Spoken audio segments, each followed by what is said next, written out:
ಹೈಕೋರ್ಟ್ನಲ್ಲಿ ಆರ್ಎಸ್ಎಸ್ ಪಥಸಂಚಲನದ ಅರ್ಜಿ ವಿಚಾರಣೆ ಇದೆ.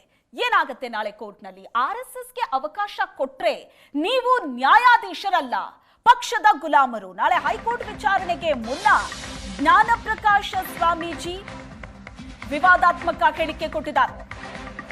ನೋಂದಣಿ ಇಲ್ಲದ ಸಂಘಟನೆಗೆ ಅವಕಾಶ ಕೊಟ್ರೆ ನೀವು ಪಕ್ಷದ ಗುಲಾಮರು. ಹೈಕೋರ್ಟ್ ನ್ಯಾಯಮೂರ್ತಿಗಳನ್ನ ಪಕ್ಷದ ಗುಲಾಮರು ಅಂತ ಸ್ವಾಮೀಜಿ ಹೇಳಿದ್ದಾರೆ. ವಿವಾದಿತ ಹೇಳಿಕೆಯನ್ನ ಕೊಟ್ಟಿದ್ದಾರೆ. ನೋಂದಣಿ ಇಲ್ಲದ ಸಂಘಟನೆಗೆ ಅವಕಾಶ ಕೊಟ್ರೆ ನೀವು ಪಕ್ಷದ ಗುಲಾಮರು. ಹೈಕೋರ್ಟ್ ನ್ಯಾಯಮೂರ್ತಿಗಳನ್ನ ಪಕ್ಷದ ಗುಲಾಮರು ಎಂದಿದ್ದಾರೆ ಸ್ವಾಮೀಜಿ. ಉರಿಲಿಂಗಪೆದ್ದಿ ಮಠದ ಸ್ವಾಮೀಜಿ ಜ್ಞಾನಪ್ರಕಾಶ್ ಸ್ವಾಮೀಜಿ ಕೊಟ್ಟಂತ ವಿವಾದಿತ ಹೇಳಿಕೆ. ಹೈಕೋರ್ಟ್ ಸುಪ್ರೀಂ ಕೋರ್ಟ್ ಜಡ್ಜ್ಗಳು ಸಂವಿಧಾನಬದ್ಧ ಪೀಠದಲ್ಲಿದ್ದಾರೆ. ಆರ್ಎಸ್ಎಸ್ ಪಥಸಂಚಲನಕ್ಕೆ ಅನುಮತಿ ಕೊಟ್ರೆ ಪೀಠದಲ್ಲಿ ಕೂರೋದಕ್ಕೆ ನಾಲಾಯಕ್ ಅಂತ ಹೇಳಿದ್ದಾರೆ ಸ್ವಾಮೀಜಿ. ಆರ್ಎಸ್ಎಸ್ ಪಥಸಂಚಲನಕ್ಕೆ ಅವಕಾಶ ಕೊಟ್ರೆ ಸಂವಿಧಾನಕ್ಕೆ, ಜನರಿಗೆ ಮಾಡಿದ ದ್ರೋಹ. ಹೈಕೋರ್ಟ್ ನ್ಯಾಯಮೂರ್ತಿಗಳ ಬಗ್ಗೆಯೇ ಸ್ವಾಮೀಜಿ ಆಕ್ಷೇಪಾರ್ಹ ಹೇಳಿಕೆಯನ್ನ ಕೊಟ್ಟಿದ್ದಾರೆ.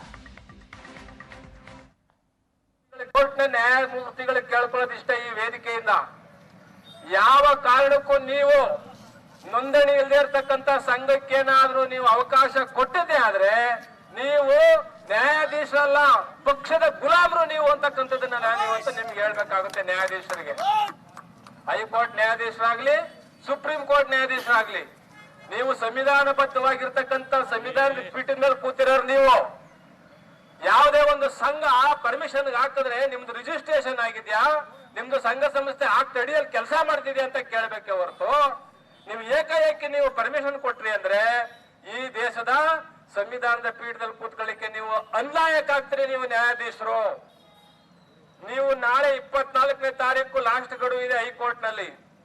ಇವತ್ತೇ ಹೇಳ್ತಾ ಇದ್ದೀನಿ ನಾನು ಇಲ್ಲಿಂದ, ನೀವು ಯಾವ ಸಂಘ ರಿಜಿಸ್ಟರ್ ಆಗಿದೆ, ಯಾವ ಸಂಘ ಕಾನೂನು ಅಡಿಯಲ್ಲಿದೆ ಅದನ್ನ ನೋಡಿ ನೀವು ಆದೇಶ ಮಾಡ್ಬೇಕು. ನೀವೇನಾದ್ರೂ ನಾಳೆ ಆದೇಶ ಕೊಟ್ರಿ ನೀವು ಈ ಸಂವಿಧಾನ, ಬಾಬಾ ಸಾಹೇಬ್ರ ಸಂವಿಧಾನ, ಈ ದೇಶದ ಸಂವಿಧಾನ, 140 ಕೋಟಿ ಜನರಿಗೆ ಮಾಡಿದಂತ ದ್ರೋಹ. ನೀವು ಪಾರ್ಟಿಯ ಗುಲಾಮರು, ಪಕ್ಷದ ಗುಲಾಮರಾಗ್ತೀವಿ, ನ್ಯಾಯಾಧೀಶರಾಗ್ಲಿಕ್ಕೆ ಯೋಗ್ಯರಾಗೋದಿಲ್ಲ ಅಂತ ನಾನು ಈ ಸಂದರ್ಭದಲ್ಲಿ ನೇರವಾಗಿ ನ್ಯಾಯಾಧೀಶರಿಗೆ ನಾನು ಸಂದೇಶ ಕೊಡ್ತಾ ಇದ್ದೀನಿ.